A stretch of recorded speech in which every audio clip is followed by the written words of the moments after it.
Hello বন্ধুরা, welcome to my channel my কিচেনে সবাইকে ওয়েলকাম। আজকে আমি রান্না করব পাস্তা।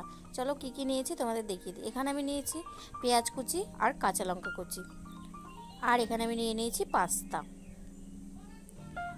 তো দেখো, এবার আমি একটু জল বসিয়ে দিয়েছি। আমার কাছে সাদা তেল ছিল না, তাই আমি সরষের তেল ব্যবহার করেছি। এখানে পাস্তাটাকে দিয়ে দেব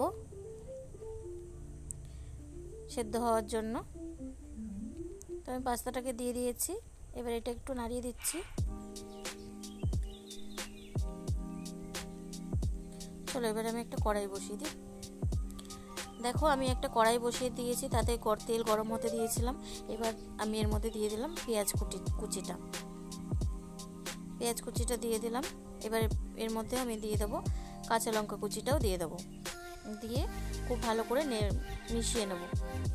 তো দেখো, পেঁয়াজটা আমার ব্রাউন কালার হয়ে গেছে।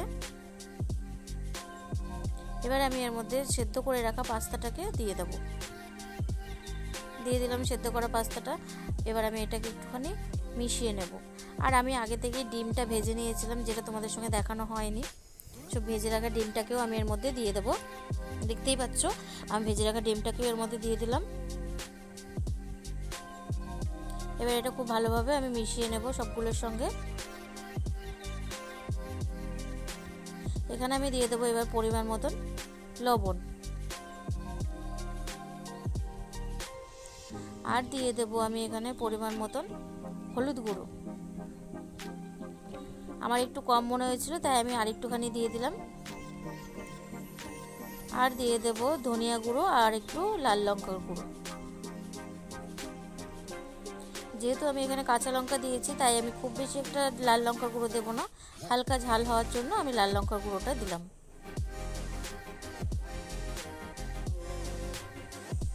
খুব ভালো করে আমি এটাকে মিশিয়ে নিচ্ছি। দেখো,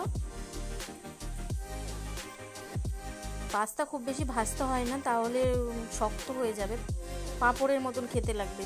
তাই আমি কিন্তু খুব বেশি ভাজবো না। সমস্ত কিছু আমার এর মধ্যে দেওয়া হয়ে গেছে। এবার আমি এর মধ্যে এটা একটু ভালো করে নেড়ে নেব। এবার আমি এর মধ্যে দিয়ে দেবো একটু টমেটো সস। দেখো, আমি টমেটো সসটাকেও আমি দিয়ে দিলাম এর মধ্যে।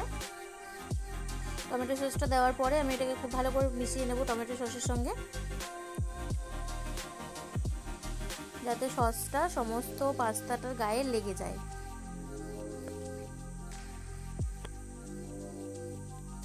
তোমরা কে কীভাবে পাস্তা রান্না করো অবশ্যই আমাকে কমেন্ট করে জানাবে। আমি কিন্তু এভাবেই পাস্তা রান্না করি, তাই তোমাদের সঙ্গে সেটা শেয়ার করলাম। এখানে আমি দিয়ে দেবো ম্যাগি মশলাটা দিলাম, কারণ খেতে খুব সুন্দর লাগে। ম্যাগি মশলাটা দিলে একটা খুব সুন্দর গন্ধ বের হয়, ভালো লাগে, তাই আমি ম্যাগি মশলা ব্যবহার করেছি এখানে। এবার ম্যাগি মশলাটা দেওয়ার পরে আমি এটা খুব ভালো করে মিশিয়ে নেব, যাতে সমস্তটার সঙ্গে পাস্তাটার সঙ্গে ম্যাগি মশলাটা লেগে যায়, সব কিছু ভালোভাবে মিশে যায় আর কি।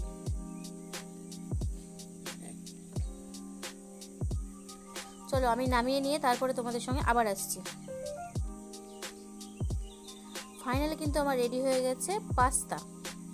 কেমন লাগছে দেখতে বলো কমেন্ট করে। সস দিয়ে একটুখানি ডেকোরেশন করে দিয়েছি। দেখো, পাস্তাটা দেখতে কত সুন্দর লাগছে, তাই না বলো বন্ধুরা? অবশ্যই কিন্তু কমেন্ট করে জানাবে। আর আমার ভিডিও তোমাদের কেমন লাগছে সেটাও আমাকে অবশ্যই কমেন্ট করে জানাবে। আর আজকের ভিডিওটা এই পর্যন্তই। টাটা বন্ধুরা।